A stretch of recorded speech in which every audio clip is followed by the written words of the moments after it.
What's up everyone, Levi here with Fox Ridge Slabs. Beautiful 35-degree day in western Wisconsin, perfect for milling in just a hoodie and my Carhartt bibs. So today what we're gonna do is we're gonna mill some firewood. You guys may think that I'm crazy for milling this, but I just want to bring awareness to a lot of different things here.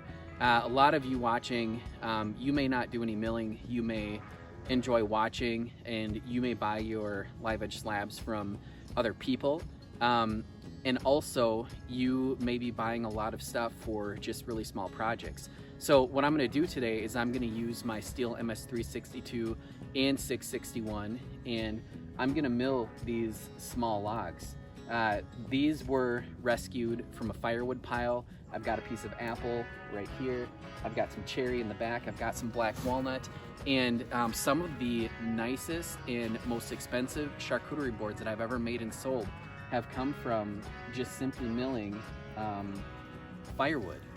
That's it, just milling firewood. I got this wood for free, and I'm gonna turn this wood into a lot of money. So for those of you that have a 50 to 70 cc saw or bigger, I'm going to use a Stihl MS661. That is a 91 cc saw.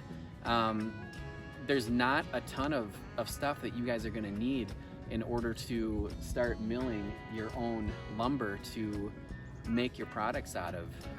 I'll link a video in the description just kind of showing you more of the G77 mill, just how to use it, what to do. Really good first cut method. I go in depth a little bit more. What I'm gonna do is I'm just gonna hammer through these logs as quick as I possibly can, and I'm gonna show you guys that in this firewood, there's a lot of really nice wood that can be used. Of course, it needs to be dried properly. If you don't dry it properly, it's gonna move, it's gonna get pretty messed up. So there are some other components to it. It's not just as simple as milling the wood, but the first step is just milling the wood. So stay tuned and I'll show you what I'm gonna do with these logs.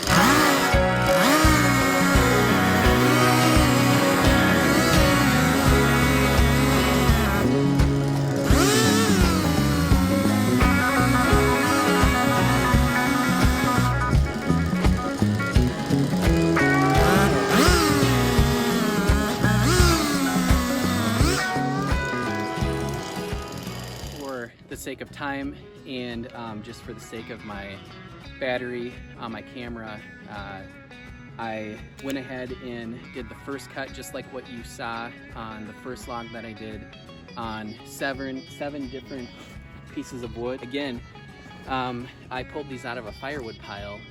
These were destined for firewood. If I do this right, I should get 3 pieces out of here that are gonna be 1.5 inches thick. And when it comes down to it, these pieces, if I don't incorporate epoxy, are gonna sell from anywhere from $50 to $80 a piece, completely finished as cutting boards or charcuterie boards. So with these pieces of firewood, I'm making a ton of money in the long term out of these. Whereas if I would have just sold it as firewood, I probably would have made $10 in firewood out of these pieces of wood. So I've got my Stihl MS661 with my Granberg G77 mill set to 1.5 inches thick.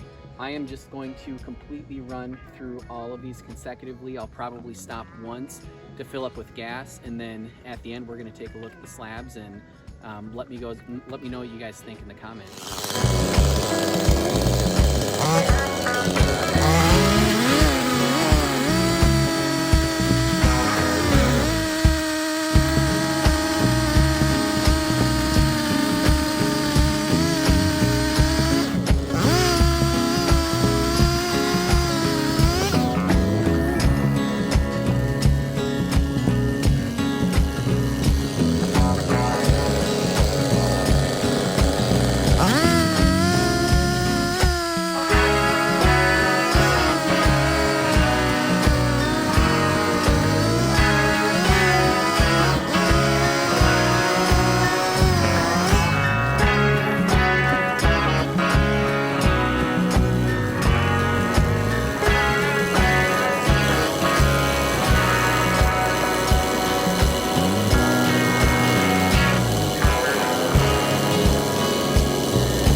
So right here we've got 13 pieces of walnut that all could be their own charcuterie board, whether putting in a mold for epoxy or just filling cracks and voids with epoxy and CA glue.